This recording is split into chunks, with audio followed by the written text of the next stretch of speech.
آج سورہ عبس کی آیت نمبر 8 سے سبق ہے انشاءاللہ تعالی۔ اعوذ باللہ من الشیطان الرجیم، میں پناہ میں آتا ہوں اللہ کی شیطان مردود سے۔ بسم اللہ الرحمن الرحیم، اللہ کے نام کے ساتھ جو بڑا مہربان ہے نہایت رحم والا ہے۔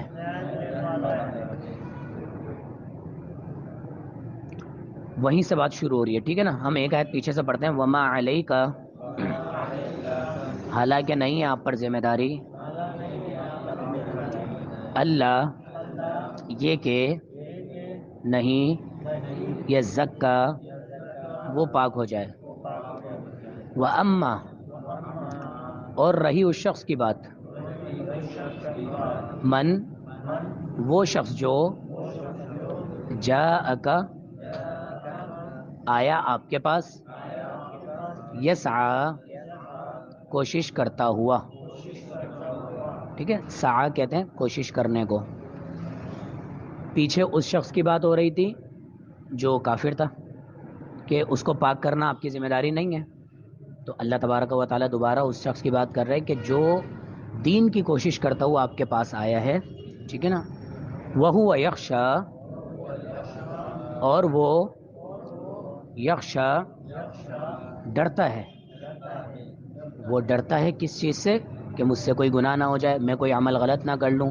امام صاحب کے پاس، قاری صاحب کے پاس لوگ آتے ہیں، مفتی کے پاس آتے ہیں اپنا کوئی معاملہ پوچھنے کہ میں نے یہ کاروبار کرنا ہے، اس میں جو ہے سود کا معاملہ تو نہیں ہے، میرے ساتھ یہ معاملہ پیش آ گیا، کوئی مجھ سے کوئی گناہ تو نہیں ہو گیا، یہ پانی کی چھینٹیں آ گئیں، اس میں میری نماز ہو جائے گی، نماز میں مجھ سے یہ غلطی ہو گئی، ایکس وائی زیڈ کوئی بھی اپنا معاملہ پوچھنا آتا ہے تو وہ یقیناً اس بات سے ڈرتا ہے کہ میرا یہ عمل ضائع نہ ہو جائے، تو وہ اللہ کا ڈر اپنے اندر رکھتا ہے۔ وَهُوَ يَخْشَى اور وہ ڈرتا ہے، فَأَنْتَ تو آپ، عنہ اس سے، تلہا بے رخی برتتے ہیں، حالانکہ وہ اتنی تڑپ لے کر آیا ہے کہ مجھ سے کوئی غلطی نہ ہو جائے، میرے نامہ اعمال میں ثواب کی جگہ گناہ نہ لکھ دیا جائے، میری زندگی کا جو بھی ایک عمل ہے، جو وقت ہے، میری محنت ہے، وہ ضائع نہ ہو جائے، وہ شخص اتنی طلب لے کر آیا ہے اور آپ اس سے بے رغبتی اختیار کر رہے ہیں۔ کلا ہرگز نہیں، یہاں پر ایک ترجمہ اور بھی کر سکتے ہیں کہ جو ہوا سو ہوا۔ اللہ تبارک و تعالیٰ نبی علیہ الصلوۃ والسلام کو ایک تسلی بھی دے رہے ہیں اور ایک تنبیہ بھی کر رہے ہیں، چلو اب جو ہوا سو ہوا، کلا ہرگز نہیں، انہا یقیناً وہ، اب یہ ہا کی ضمیر کہاں لوٹ رہی ہے کہ کوئی بتا سکتا ہے؟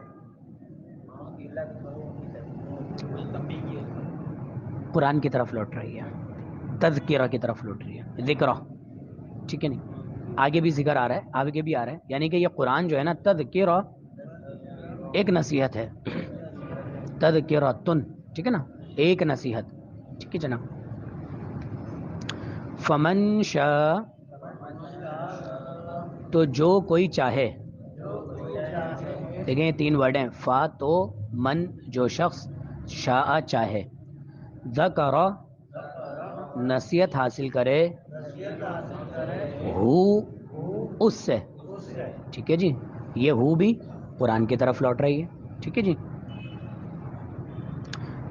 اب قرآن کی بات یہاں پر دیکھیں، عزت اور ذلت کی بات ہو رہی تھی، تھوڑی سی تکریم اور تحقیر کی بات ہو رہی تھی کہ اللہ کے نبی صلی اللہ علیہ وسلم نے تھوڑی سی تحقیر ہو گئی تھی آپ سے صحابی کی، اور اللہ تبارک و تعالیٰ نے ان کی تکریم نازل کر دی۔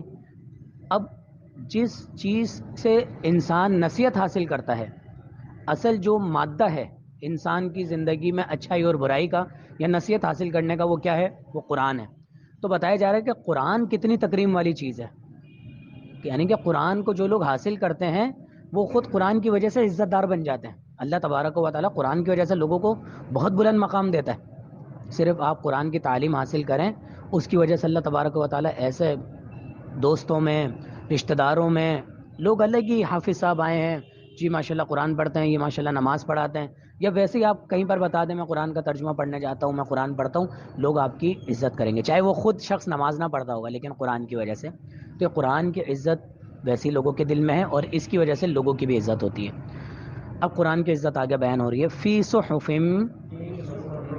یہ قرآن صحیفوں میں ہے، مکرمۃ، عزت دیے گئے ہیں، وہ صحیفے خود عزت دیے گئے ہیں. ٹھیک ہے جناب علی، وہ کتابیں مرفوعۃ، بلند مرتبے پر ہیں. رفع کہتے ہیں بلند ہونے کو، ٹھیک ہے، اسی لیے زبر کو بھی رفع کہہ دیتے ہیں. پتہ ہے نا آپ کو، زبر کو رفع کہتے ہیں اور زیر کو جر کہتے ہیں، فتح بھی کہتے ہیں، نصبہ بھی کہتے ہیں اور رفع بھی کہتے ہیں. ٹھیک ہے جی، اور زیر کو جر کہتے ہیں اور کسرہ بھی کہتے ہیں. ٹھیک ہے نا، مکسور سے ہے یہ، اور مجرور ہم کہتے ہیں نا کہ کسی کی عزت مجرور نہ کرو، تو یہ کمتر سے ہے، نیچے سے ہے. مرفوعۃ، بلند مرتبے پر ہیں، مطہرۃ، نہایت ہی پاکیزہ ہیں. ٹھیک ہے نا، بالکل مکمل طور پر پاکیزہ. ٹھیک ہے نا.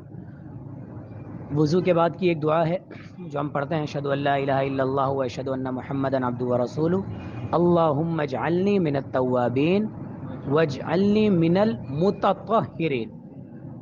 یہ جو دو تا آ رہی ہیں نا، ایک تا اور تا، تو یہ ہوتا ہے کہ مکمل طور پر پاکی، مکمل پاکیزہ.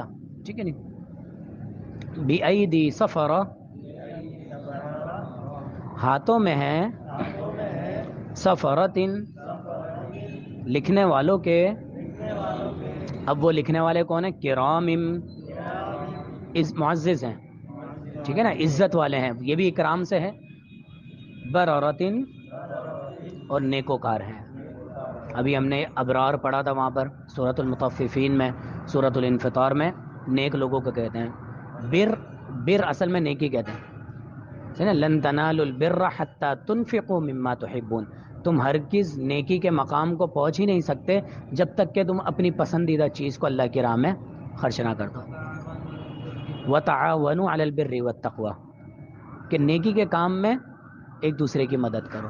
پھر آگے ایک اور بھی ہے سورہ بقرہ کہ لیس البر ان تولوا وجوہکم، نیکی صرف یہ نہیں ہے کہ مشرق اور مغرب کی طرف منہ کر کے صرف نماز پڑھنا، بلکہ اللہ پر ایمان لانا، رسولوں پر ایمان لانا. پھر آگے اس میں جو ہے نا وہ خدمت خلق کے بہت سارے کام ہیں، لوگوں کو کھانا کھلانا، یتیموں کی، مسکینوں کی جو ہے نا مدد کرنا، رشتہ داروں کے ساتھ حسن سلوک، والدین کے ساتھ حسن سلوک، یہ ساری چیزیں. تو بر اور نیکوکار، یہاں تک کافی ہے انشاءاللہ تعالی.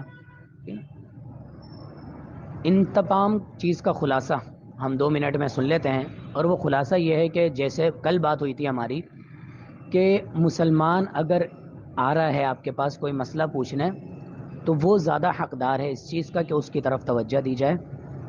اگرچہ اگر ہمارا کہیں پر جانے کا پلان بن رہا ہے کہ بھئی میں نے کسی غیر مسلم کے پاس جانا ہے اور میں نے اس کو اسلام کی دعوت دینی ہے، اس کو مسلمان کرنا ہے، اور اتنے میں کوئی مسلمان آپ کے پاس آ جاتا ہے کوئی مسئلہ پوچھنے، اور آپ کو وقت درکار ہے، اور آپ کا وقت، آپ کو لگتا ہے کہ میں نے اگر اس کو وقت دیا تو وہاں جانے کے لیے میں لیٹ ہو جاؤں گا، یہ ایک مثال ہے، تو آپ اس کو وقت زیادہ دیں مسلمان کو. ٹھیک ہے جی، چاہے آپ کتنے ہی بڑے آدمی سے ملنے جا رہے ہوں، دیکھیں وہ تو آپ اس کو دعوت دیں گے، پھر اس کے دل میں بات اترے گی، پھر وہ اسلام قبول کرے گا. اس سے پہلے جو اسلام قبول کر چکا ہے وہ یخشا، اور وہ خشیت رکھتا ہے اللہ کے، صحیح ہے نا، یسعی، اور وہ کوشش بھی کر رہا ہے دین کی طرف آنے کی، تو آپ اس کی طرف توجہ دیں. دوسری بات، یہ قرآن ایک نصیحت ہے، جو چاہتا ہے اس سے نصیحت حاصل کرنا، وہ اس کو اللہ تبارک و تعالیٰ توفیق بھی دے دیتا ہے. اور پھر اس قرآن کی صرف دنیا میں ہی نہیں، اوپر آسمانوں میں بھی بڑی تکریم ہے. فی صحف مکرمہ مرفوعۃ مطہرہ، بڑے بلند مقام پہ اللہ تعالیٰ نے بڑے پاکیزہ مقام پر اس کو رکھا ہوا ہے. اور اس کو جو لکھنے والے یا اس کو نازل کرنے والے جو فرشتے ہیں، کرام بررہ، وہ بھی بڑے نیکوکار ہیں اور بڑے عزت والے ہیں. تو قرآن کی ہمیشہ ہم نے ہر طرح سے تکریم کرنی ہے. اور یہاں پر میں ایک بات کو ایڈ کر دوں قرآن کی تکریم کے حوالے سے، قرآن کی تکریم ظاہری بھی ہوگی اور باطنی بھی ہوگی. ظاہری کیا ہے؟ ہم اس کو اونچے مقام پہ رکھتے ہیں، صاف ستھری جگہ پہ رکھتے ہیں، ٹھیک ہے، اس کو چومتے ہیں، صحیح نا، حالانکہ اس کو چومنا عین عبادت نہیں ہے، لیکن ایک اکرام ہے چوم لیں، کوئی حرج نہیں ہے، لیکن صرف اسی پہ اکتفا نہ کر لیں. بہت سارے لوگ چوم کر آنکھوں پہ لگا کر بس رکھ دیتے ہیں، یہ نہیں. اور اس کی باطنی بھی ہم نے تکریم کرنی ہے. باطنی تکریم کیا ہے؟ باطنی تکریم یہ ہے کہ اگر قرآن کی کہیں پر بے حرمتی ہو رہی ہو، بے عزتی ہو رہی ہو، تو ہم نے اس کے خلاف لازمی ایکشن لینا ہے، جتنی ہماری طاقت ہے. زبان سے ہم کر سکتے ہیں زبان سے کریں، ہاتھ سے کر سکتے ہیں ہاتھ سے کریں. اس شخص تک ہماری پہنچ ہو سکتی ہے تو ہم اس شخص کو جا کر بتائیں کہ بھائی یہ کام غلط ہے اور اس کا بہت سخت گناہ ہے. دوسری تکریم باطنی طور پر، آج کل، پہلے تو یہ معاملہ نہیں تھا، آج کل اخبار جتنے بھی چھپ رہے ہیں اس کے فرنٹ پیج پر آیتیں لکھی ہوئی ہوتی ہیں.